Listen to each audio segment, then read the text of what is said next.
Okay, this is the start of the underground tour. We've come down now, the 70 feet, 80 feet down. This is what it looked like just before the attack on September 11th.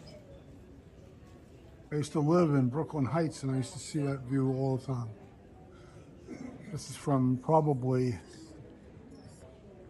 Brooklyn Heights, looking at Lower Manhattan and the Brooklyn Bridge. See how big they were. Amazing. This is one of the exterior walls. In order to do construction on the World Trade Center, they had to build what they called a slush wall, because they were literally 70 feet below the Hudson River. And the Hudson River would seep in while they were building their foundation. So they built a big square box, a tub, before they could start building their foundations. And you can see into this tub, they put extra mountings to connect more steel. And you can see the work on the ground where they had extra, some of the beams were set up there. But that's how they had to do it, because this is all reclaimed land. This land years ago was in the middle of the Hudson River. But Manhattan land is so valuable, they started retaking it. It filled it in, so it's filled in land. So they had to dig down deep enough to create a bathtub to start their foundation work. This is some of the steel that was taken from ground zero that was in the building. Some people believe that the building was designed effectively because there was steel placed all around the outside of the building, like an exoskeleton, like an insect would have, and no steel at all on the inside of the building. So if you cut the outside of the building, it falls apart. That's what it looked like at night.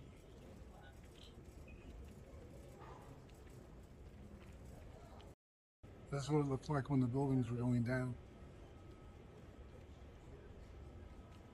These are people who are still missing since the end of the crash.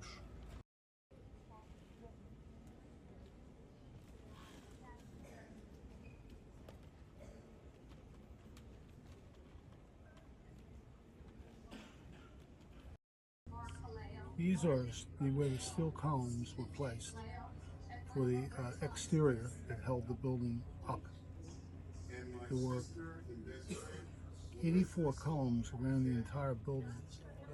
There was the main structural steel support for the North Tower footprint. The South Tower footprint had only 73.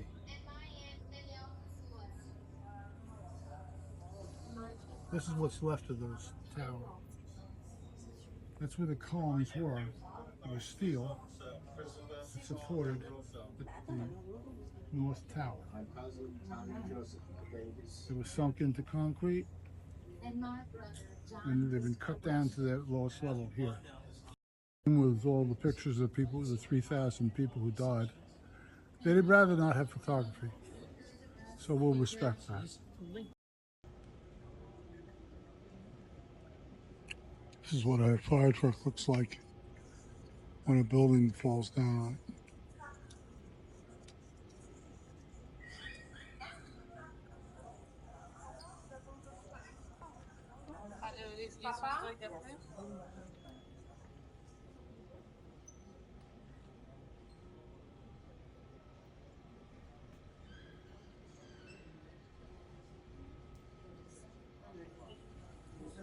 Il y avait de l'oxygène, des haches. Vous trouvez les premières victimes? Parce que tu avais des victimes brûlées par la mer. Ça, on a...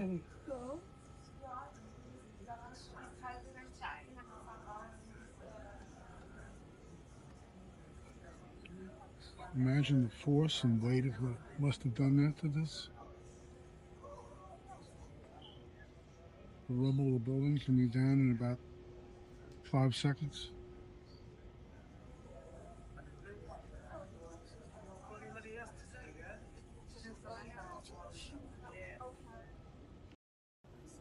what happens to a fire truck when a building falls down on it.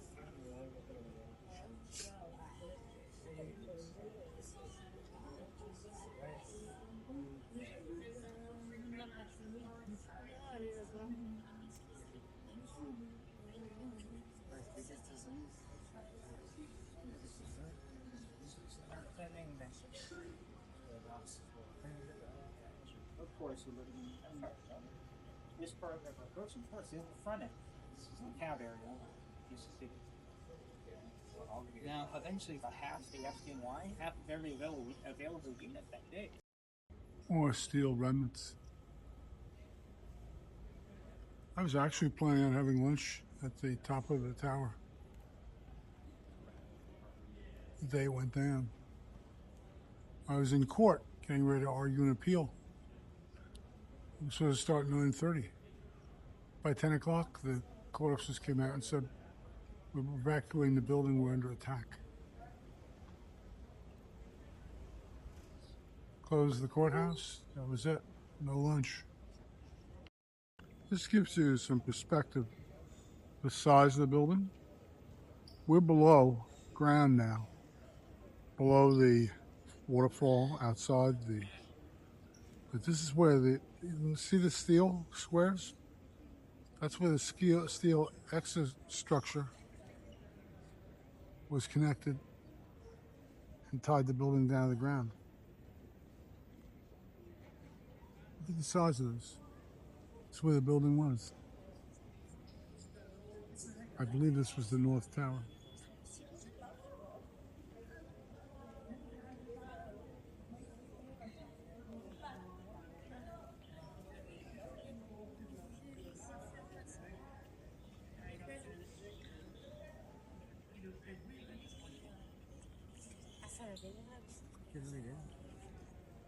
And interestingly enough, people who actually may have been involved in it were never really punished.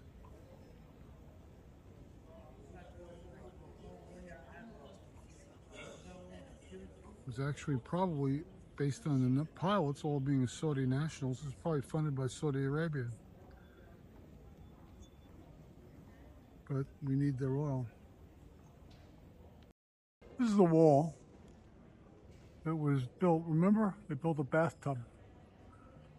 This is part of the bathtub because they were actually 70 or 80 feet below the level of the Hudson River. So they had to build something to keep the water from the river from coming in. So they made a watertight tub. That's where they built the foundation. And after the buildings went down, the engineers were afraid the tub might crack and let the Hudson River in. That would flood out lots of subway tracks and trains and stations, and would be horrible. Fortunately, that never happened. Illness and advocacy. Following the collapse of the Twin Towers, suffocating dust clouds over the pulverized building materials, thick smoke enveloped lower Manhattan, parts of Brooklyn. Fires at Ground Zero burned into December, releasing more toxins. I can remember because I was going into New York City, the municipal building, to negotiate cases. You could still smell the burning. We probably think the burning was bodies that were still burning down there. Some more of the historical artifacts. Boots.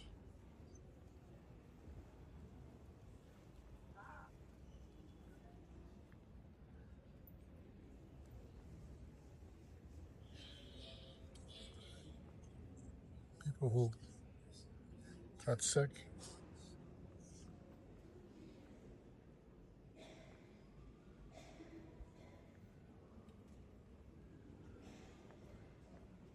Many people who were cleaning down there from smelling the gases, inhaling the dust and the debris, became very ill.